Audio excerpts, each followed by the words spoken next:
Hello and welcome to the 1895 podcast with me, Thomas D. And me, Rob Cockerell. Rob, good to be back in the studio on our own this week, aren't we? Because, of course, joined by our three editors last week. Yeah. Interesting conversation? Absolutely, yeah. Positively lonely in here now. But, yeah, it's good conversations around the industry and the state of play in 2025. And covered so much ground there in that, 45 minutes, an hour? And we could have, I'm sure, stayed on that call for 2 or 3 hours and still not got through everything. We could have. And what I think was interesting was actually hydrogen aside, which we seem to talk about all the time, of course. Mm-hmm. We actually got into a number of topics that were maybe a bit below the radar normally. Yeah, I mean, CO2 and helium, we've not spoken about them a lot, which is a strange scenario to be in, I suppose, when these are some of the biggest industrial gas and biggest players within our business. Yeah, the biggest byproduct gases and the ones always at the mercy of their feedstocks and usually in some sort of shortage. So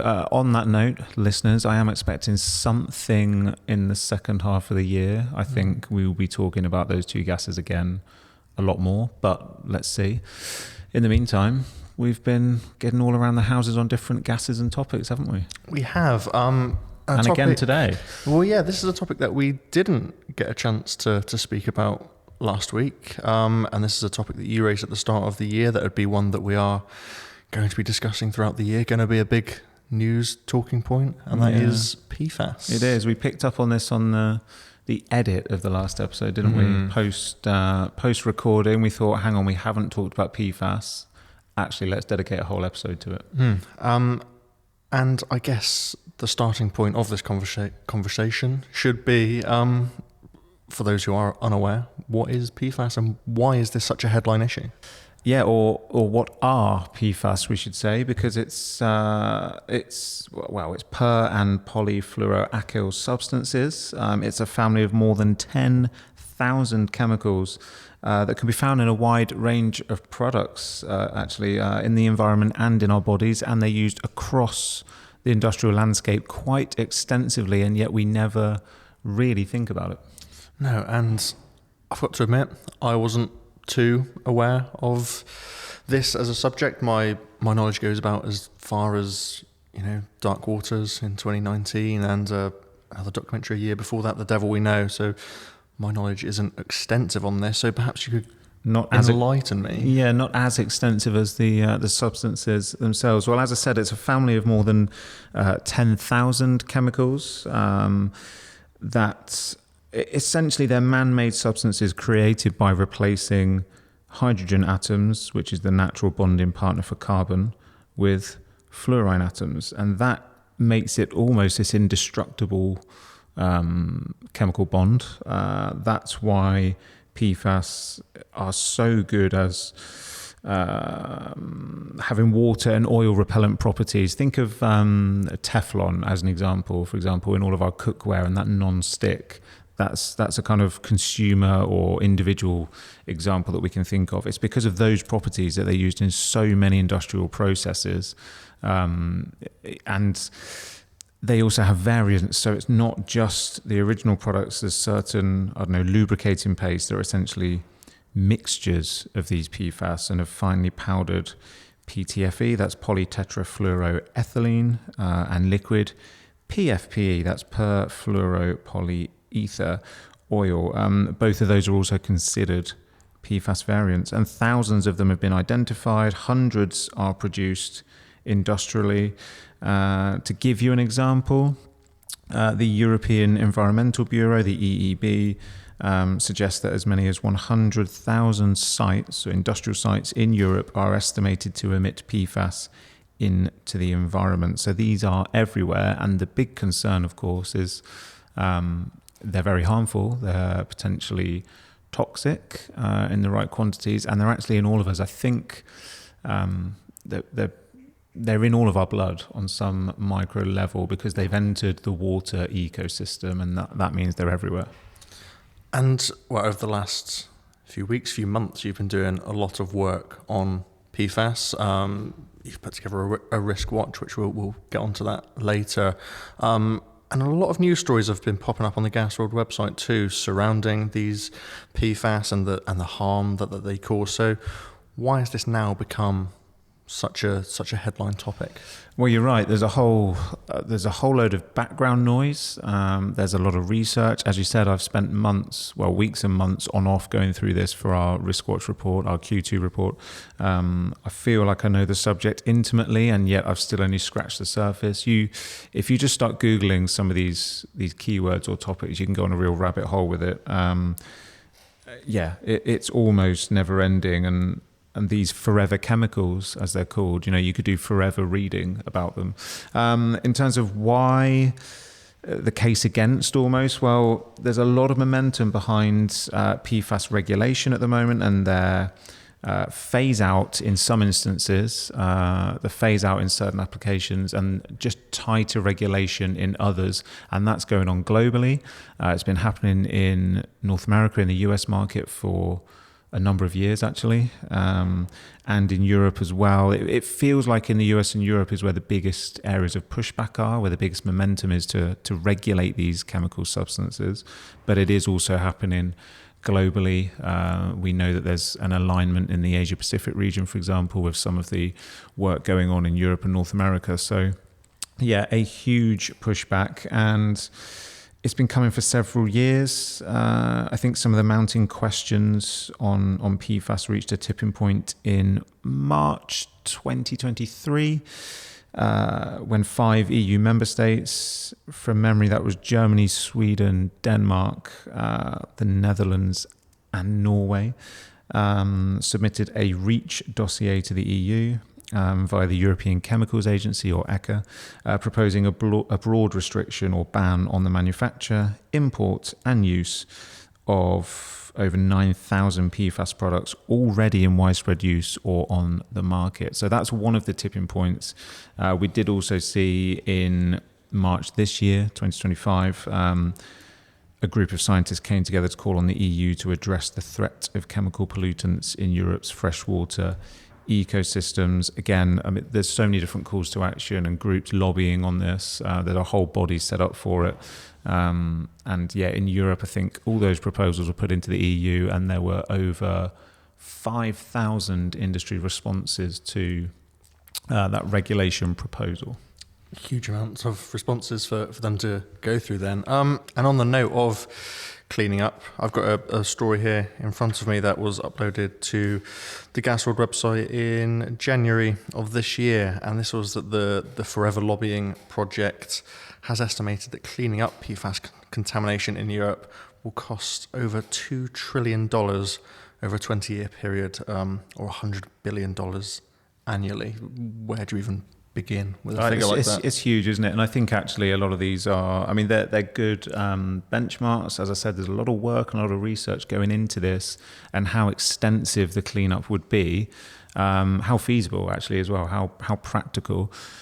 But, you know, it's all a bit of a ballpark. I mean, where do you end? And then what we haven't considered is the wider infrastructure and potentially the end of life considerations. How do you ensure products that, I don't know if it's a valve or something, at the end of its life doesn't still make its way into the ecosystem? It's hugely extensive, and it could involve retrofits and all sorts. So, I mean, those figures are huge, and yet they could just be skimming the surface.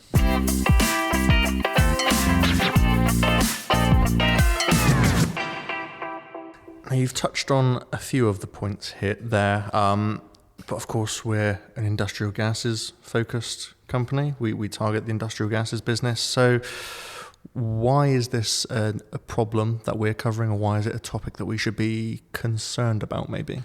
Well, there's a number of areas which perhaps go under the radar for the gases industry. Again, we'll get onto those later when we talk about the Risk Watch report, but it covers everything from the upstream manufacture of oxygen, for example, in air separation units. If you think about the sheer amount of moving parts and membranes and lubricants and everything that's involved just in an air separation unit to take that air from the sky, suck it in, separate it, filtrate it and purify it into its components, i.e. oxygen, nitrogen, argon, and the rare gases, that alone, surely there's a range of PFAS substances used there. Then you've got medical oxygen valves and the lubrication of those and the safe use. You've got membranes and electrolyzers and hydrogen. These are just some of the examples. So it's all going on. We did see early this year, I think it was Mesa Group was quite upfront in one of its press releases about a new plant in Belgium that it had, I think, essentially reconfigured its plans for that plant due to PFAS concerns on the permitting stage. So it's just an example of how it's coming into the dialogue more, and it is there, even if it's largely overlooked. And maybe this is a good time to pull in a short video clip from our Specialty Gases event earlier this year in Utrecht. This was a session that I was chairing at that event, and an audience question did come in surrounding PFAS and whether the technology innovators within the spec gas space are concerned about these possible regulations and if this is something that they're keeping an eye on. So let's take a quick listen to that. Perhaps you might all have an input on this, but PFAS has been an ongoing conversation to this event. We're going to be hearing more about it later. Is this a concern for you right now at GCE? Well, actually it is, obviously. Our main seals are made out of PCTFE, and therefore PFAS is an interesting topic for us. We monitor that development closely, especially with the other industries. Some other industries definitely have more or are more impacted by that. And we try to follow that closely and see where the direction goes. Okay, sure. And Joaquin, how about you at PDC Machines? Sorry? How about you at PDC Machines? Is this a situation you're monitoring closely? I imagine it is. We are trying to monitor that because at the end our customers demands this kind of requirements as well, especially for the preventive maintenance and also in terms of having some kind of a control remotely as well. Okay, and Kevin, to round that off? Yes, same thing. We, as a equipment manufacturer, we work closely with companies such as regulator companies, valve control companies, pump manufacturers, and so it's hugely impactful on us. And so we're constantly monitoring it for our own innovation internally, and also the OEMs that we rely on for supporting and building our systems.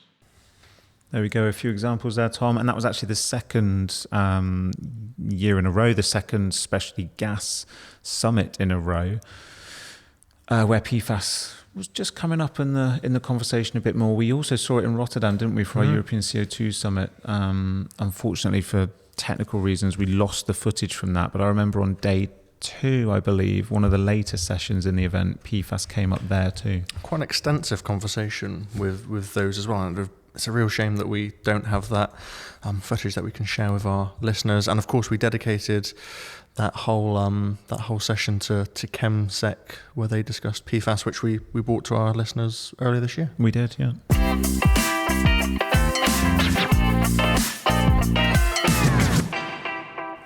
So that's a bit of a background on PFAS and why it's important to us. So I guess my next question is, why is a PFAS ban such a risk to this business? Of course, it threatens those industries that you've just mentioned there. It does, yeah. And that's why we attempted to profile that risk with our second quarter Risk Watch report. GWGI Risk Watch was launched this year, of course, to profile the potential risks to the industrial gases business and its supply chains and related infrastructure. Our Q1 topic, of course, was helium, and we explored whether there was a possibility of a helium shortage 5.0 in this kind of calendar year. We gave that a risk score of 3 out of 5, actually. Our Q2 topic was PFAS and industrial gases.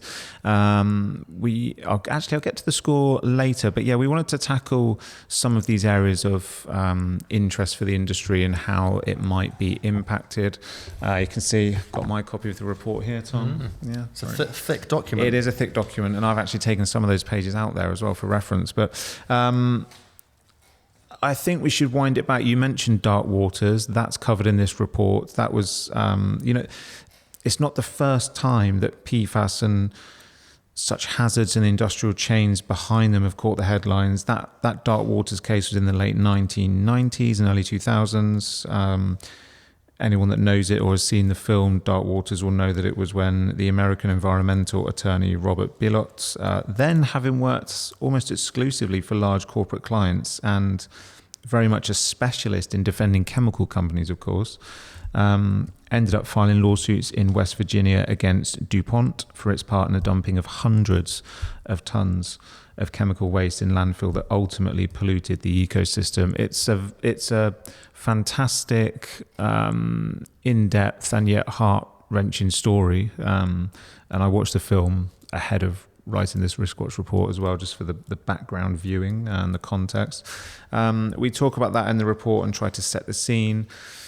And it really underlines not so much where this began, but how it began to hit the headlines more and public awareness, and also the horrendous effects that these substances in the water ecosystem can have. Now, when it comes to the Riskwatch report on industrial gases, yeah, we cover some of that background noise, some of the news articles you talk about. We give the context with the dark waters kind of episode.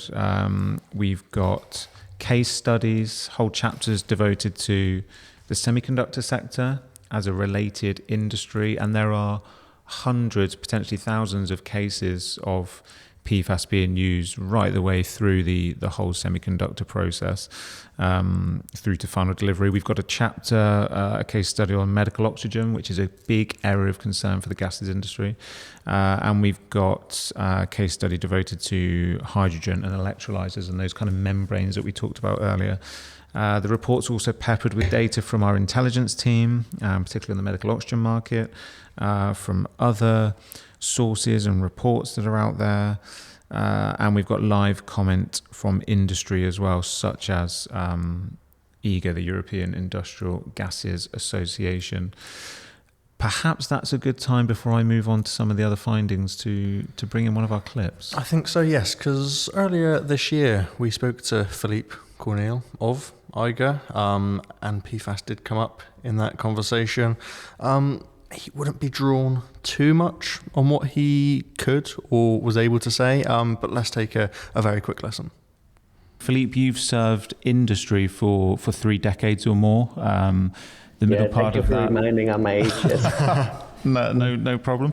The middle part of that career, kind of advocating on behalf of the chemical and the gases industry in Belgium. So it seems logical to ask you about PFAS for a moment. We see a lot of conversations around this. It feels like it's kind of percolating in the background. Very few people are prepared to kind of come forward and say what they really think. But I mean, what would be your view on this? And if EIGA has a view, then EIGA's view on the impact potentially for this industry. Yeah, it's a touchy question. Let me not try to dodge it, but let me try to share what I can share. The September 2023, so over a year ago, we submitted our comments officially to Europe. And this was that PFAS is crucial. PFAS, there's no alternative or safe alternatives for our applications. During the use phase, there's no risk of exposure to humans or the nature. There is at the end of life, it's only limited quantities. We are speaking of some Teflon, some valve seeds. We are speaking of some lubricants containing PFAS. Not so much tonnages in quantities. We have submitted that, but we were not the only ones submitting comments. Over 5,000 comments have been logged into the European system. So European Commission and its agencies are now are now digging through these 5,000 comments, and they are doing this sector by sector. So they will cope one sector after the other. Our worry there is that our sector is not large enough to be considered an independent or a separate sector worthwhile the attention of the Commission for that.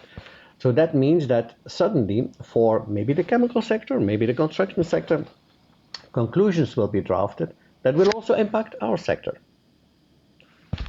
But not having considered the cryogenic specificities or the oxygen clearness specificities that are typical to our sector. Again, we are at risk of facing collateral damage for legislation being drafted that will impact us, but not having our sector in mind.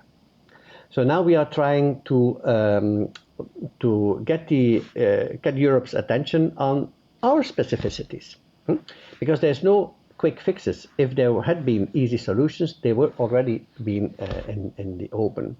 So we are thinking maybe should we study jointly alternatives for PTFE material? It's an open question that is being debated internally within EIGA as we speak. Should we do something about the end of life at the waste phase of the products that contain PFAS material, being debated within EIGA as we speak?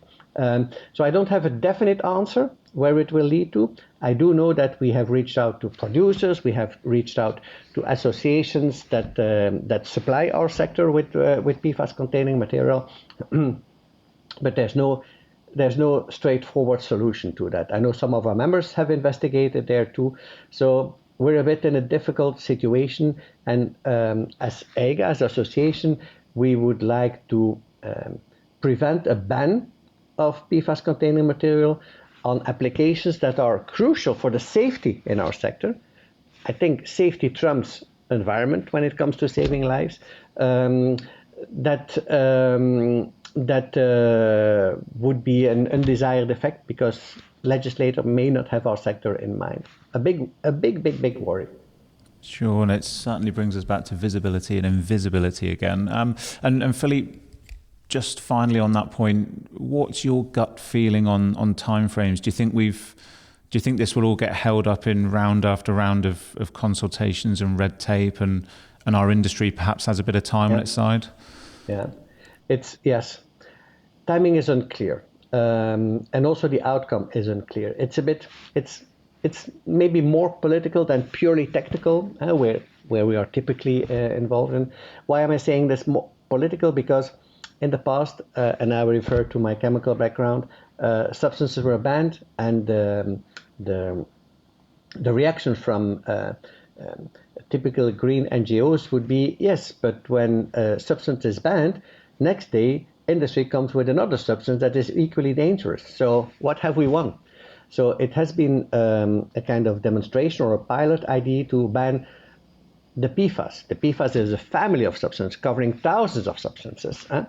And now everybody realizes that this is maybe a bit over the edge, because you actually impact very good applications that for which there are no alternatives.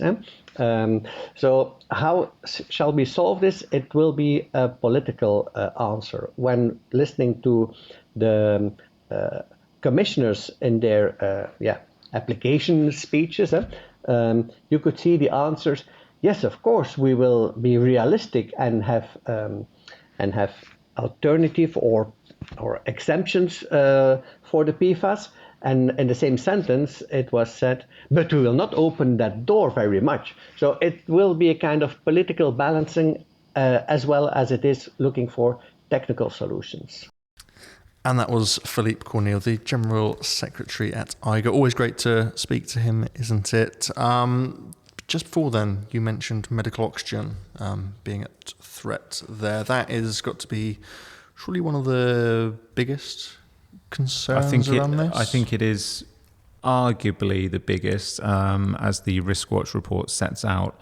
To put it very crudely, subscribers to gasworld, for example, or can go and access the report for the full story. Yeah, to put it very crudely, there's a number of lubricating pastes used in medical oxygen valves, for example. Now, these are critical to those valves functioning, and essentially, if you think about it, sustaining life. You know, without those valves, you can't administer the oxygen, and therefore you cannot sustain life. So it's a critical application, not just for the industry, but for humans, essentially, humanity. The worry is the uncertainty here, or the unknown, that if you try to take those pastes away and you replace with an alternative product, A, is that possible? B, how safe and effective is that? And C, are there risks and dangers with that new alternative? We just don't know, and that's one of the biggest problems here. As I understand it from sources within the industry, varied sources, this is a huge concern. The compressed gas equipment side of the industry is very concerned about this, and the safety and the handling involved. It has to be one of the biggest concerns, I think, because if you take the hydrogen side and electrolyzers, there's an argument to say green hydrogen's at something of an impasse anyway. We've talked about it a number of times with the kind of hydrogen winter, but this is medical oxygen, this is critical. So, and it's also a key part of the industry. So yeah, it has to be one of the biggest concerns, and it's so unexplored or unknown at the moment. And what do we know about this so far? Could medical oxygen see easing in restrictions that perhaps other parts of the industry don't, or will this all be under one blanket restriction or ban or regulation? I think if we look at the risks or the threats, we've actually got a risk matrix within the report about the impact of PFAS restrictions. So at the lower end of the risk is project investment complications, a bit like the MESA re-permitting and reconfiguring the plant idea. Another low risk is a ban on oxygen-compatible lubricants in those valves and regulators altogether. For exactly like you're saying, because of the sheer importance and the need, it's probably unlikely to be just phased out straight away. That technology loss and the subsequent challenges in administering medical oxygen, it feels like that would be low risk. As you start to move up the scale into the medium risk factors, as we've scored it, I have to say, independently, you've got those end-of-life considerations and the retrospective actions and costs to eradicate PFAS-based materials. A medium risk is that PFAS disappears from the market anyway, no matter what happens, because of the bad press, the perception, the noise. I think we've already seen, it's covered in the report, but I think we've already seen a high-profile PFAS manufacturer mothballing a plant in Europe because it can see where the direction of travel is going. So already some of it's taken off the table. And then as you move through the high likelihood risks, again, you've got that safety and efficacy of the alternatives. The alternatives are not yet identified, let alone understood, so that's a risk. There's a risk that there would be no suitable alternatives identified or safety compromised. And then the biggest risk of all, which is one of the findings of the report, is actually the unintended consequences. And will our industry, the gases industry, actually just be collateral damage and almost not have a seat or a voice at the table and fall by the wayside of a ban that just comes in and it has no say in it? That's one of the biggest concerns, I think. In mitigation, you mentioned, is there anything that can be done about it or not? I think one of the arguments, and Philippe mentioned that in our interview earlier this year, was there is a feeling that we may have time on our side at the very least, because of the sheer red tape and the process steps that must be navigated before any kind of PFAS net tightens. How long has this been in consultation already? How many actors or industries have got a voice in this? How long will it take to unpick everything and protests and counter arguments? And it could just get caught up in the legalities of everything and the red tape for a long, long time to come yet. So there is a feeling that there could be time to navigate all of this. And I'm going to ask you a question here, which I think you don't have the answer to, and nobody has the answer to actually. But you say we have time on our hands. What sort of time frame or time scale are we looking at? Of course, there's a lot of these responses to go through. So that must give us even more time, right? It does, yeah. As I understand it, I mean, the problem is no one knows, and there's very little hard knowledge out there. Teresa Kell from Chemsec, she's head of chemicals policy. Chemsec is the Sweden-founded non-profit environmental organisation. She spoke in Utrecht at our Spec Gas Summit, and when I put some of these questions to her on the stage, of course, she kind of said, look, no one knows, didn't she? So I think that consultation is just still ongoing, is my current understanding, and those in charge are literally sifting through all of those more than 5,000 responses and then some, I'd expect. So the short answer, no one knows. We're expecting breakthroughs this year, but we're yet to hear of them. And to pick up on something else that you said there, and something that is in the reports, the industrial gases industry could just well be a passenger in this, right? Yep, I think that's the biggest risk. The biggest risk is uncertainty. 2 or 3 points to add on that.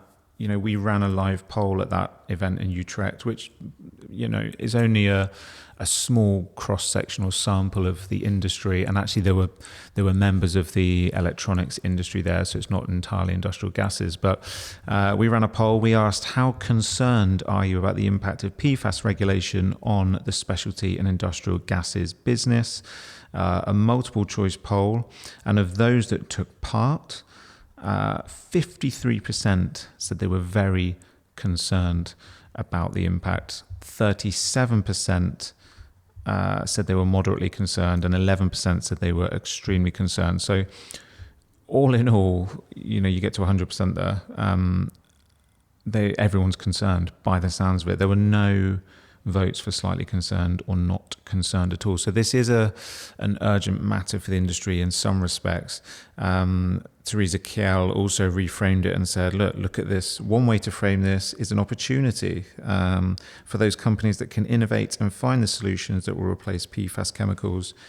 There is a huge market that awaits. That's what she said on our stage. So we've got the risk, we've got the opportunity, if we can really frame it as that. And if I can just reflect without giving too much away, our final risk score from our GWGI Risk Watch report, and a scenario where an outright ban exists, is we believe it would carry a considerable risk to the gas and equipment industry.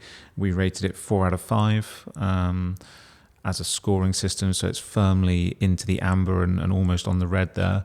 And that was based on the fact that perception and negative press, coupled with that tightening net of regulation and legal consequence globally, is already driving the closure of some PFAS production facilities. And the biggest danger, of course, is that collateral damage. And it's such a highly politicized topic now. So that is the Riskwatch report and its findings in a nutshell. I'd encourage anybody that's listening to go and take a look, particularly if you're a subscriber, of course, but it can be bought as a standalone report. Yes, well worth a read. I went through that when we knew we were going to record this episode. And something else I've also been doing in preparation for this episode, and I guess to educate me a bit more on all of these PFAS, was to gauge the reaction from outside of our industry and what this looks like for those looking in.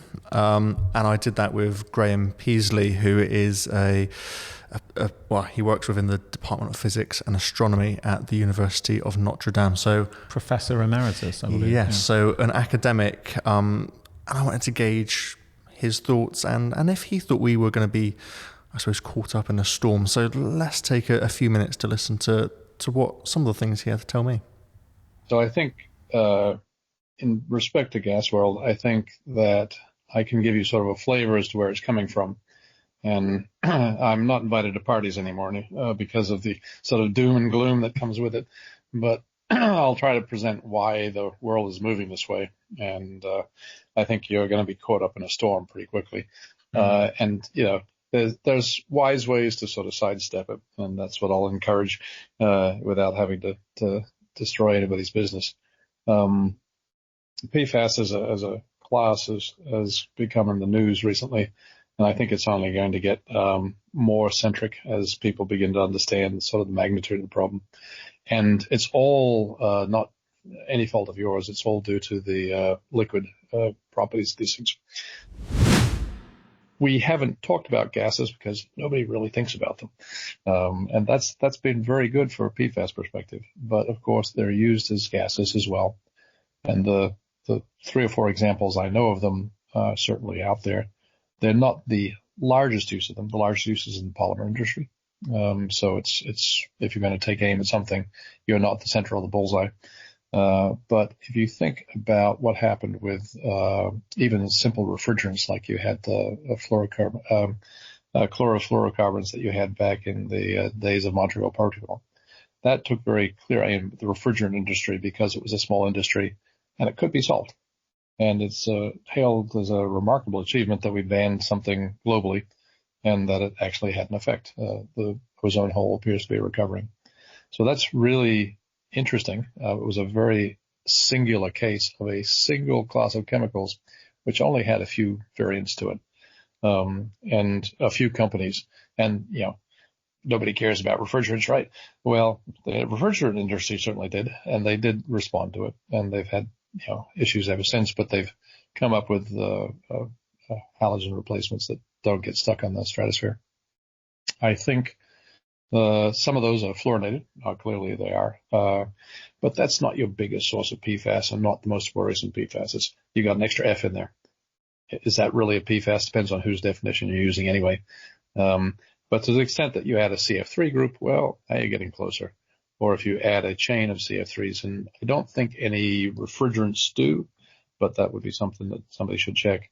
As long as it doesn't turn into some short chain PFAS out in the environment, it'll probably escape scrutiny for a while. I think the short chains are going to escape scrutiny for a while. And is CF3 really a PFAS in its definition? In the US it isn't, but in Europe they do define it that way. So it's going to be, I think the gas industry can escape most of that, but there are probably specialty gases that are being used. And I can think of several that use fluorine. I mean, I use a whole tank full of SF6 to run my accelerator. And that's got all sorts of global warming properties and things that the industry is well aware of already. But it's really not a widely used product compared to a fluorochemical in plastic. I mean, the tonnage of polymeric release of the stuff is just orders of magnitude bigger than anything that I know about in gases. Now, you may know a lot more than I do where they were used, but that's sort of the landscape we're facing.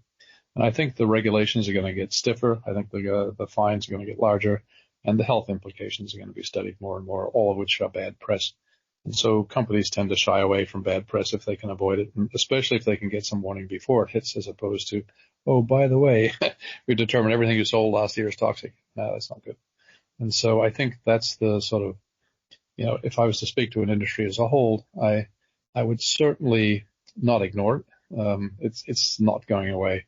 There will be various, aberrations like Trump and such that come by, and it may not be as critical for the next couple of years. But even Trump didn't remove it, which is telling. I interpret that very cynically as the screw DuPont bill in the U.S. Because everybody else has gotten out of it, and it's only DuPont that didn't pay enough money not to get another scrutiny. I can tell you that the regulatory environment around PFAS is just going to get tighter. In the U.S., we litigate. In Europe, they regulate. So in the U.S., it's all done by litigation. And so if you find a polluter and it violates California law, oh boy, you can take them to town for millions of dollars.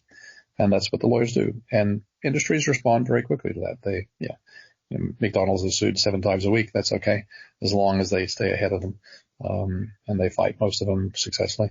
But if you are, putting a PFAS out in the environment and it's in a state that's got regulations against that, then that's very costly. And similarly in Europe, they don't do any litigation so much, but they do there are some, but they're starting to in PFAS. But the big settlement last week in Italy, I don't know if you saw that, but there was a huge settlement. It wasn't a fine so much. They fined them 5 million euros or something, but they sent the executives to jail for 17 years for having polluted 300,000 people. Oops. 17-year jail sentence doesn't occur in the U.S., and that's a neat concept. So the Italian Americans I know are very proud of. The mafia has risen again. I was like, no, it's impressive. That was a settlement. And if that doesn't scare a few executives, I don't know what will. I think that you don't want to be on a front page of Le Monde saying you've polluted an entire town somewhere in the French Alps, and that you're going to, not worry about it now because it already happened in the past. No, that's jail time. And that's interesting. That's a different way of doing it. So it's very effective. It will keep companies straight in general.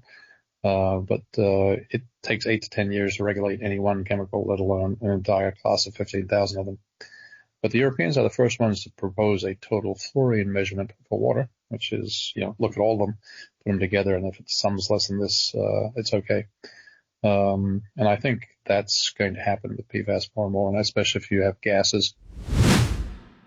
I would say, if you were in the market of making aqueous film forming foams, you'd be in deep doo-doo right now. If you are making a gas that nobody's paying attention to, but it's a critical need for an industry that you're selling to, that's the time to start thinking about what's plan B.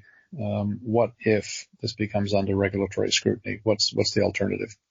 And the alternative to say, oh, we didn't know, is not a good one. The alternative is that we think we can do this because I don't think anybody's going to call that a PFAS. That's a reasonable approach in the case where it's a very short chain CF3 group attached to something else.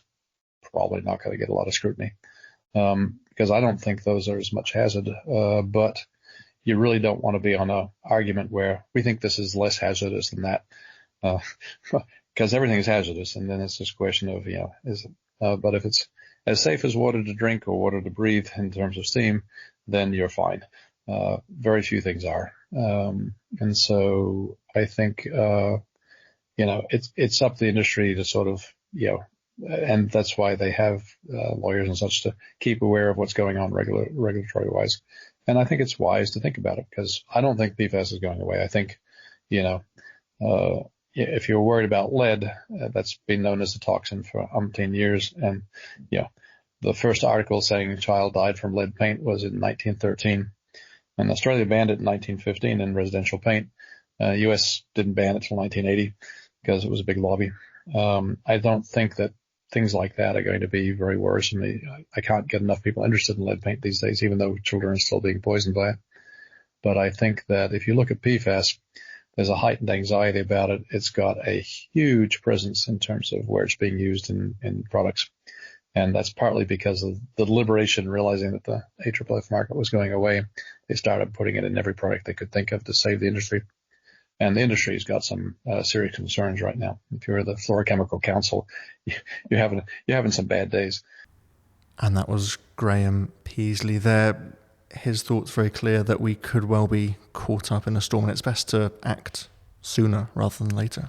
Yeah, I mean, as you can tell there, Graham's just the same as anybody else. It's very difficult to know exactly where this is going, what the definitive actions will be, if you like. But yeah, it's clear there is concern, and those two words, unintended consequences. And great to get viewpoints from areas away from the gases industry as well, and how they're going to be caught up in just the same storm that we're experiencing too. Yeah, I mean, pretty much everyone is affected by this. If you look at how extensive the usage of PFAS are across industry. I mean, it's like we mentioned, non-stick cookware. It goes through to leather products, lipsticks, and through to medical oxygen valves. So, and of course, clean energies. There's all. I have to say, for full balance, there are organisations out there and very knowledgeable people out there that will quite happily tell you this is bunkum, and there are a range of alternatives out there that can be used, but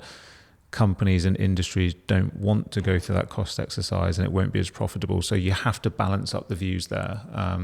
Those sources can also be found online when you go down that rabbit hole of research, and they will tell you that it's all a myth, that you cannot avoid PFAS. So yeah, full balance, but the overall sense is there's too much uncertainty, too many unknowns, and it is a big concern for industry and the gases industry.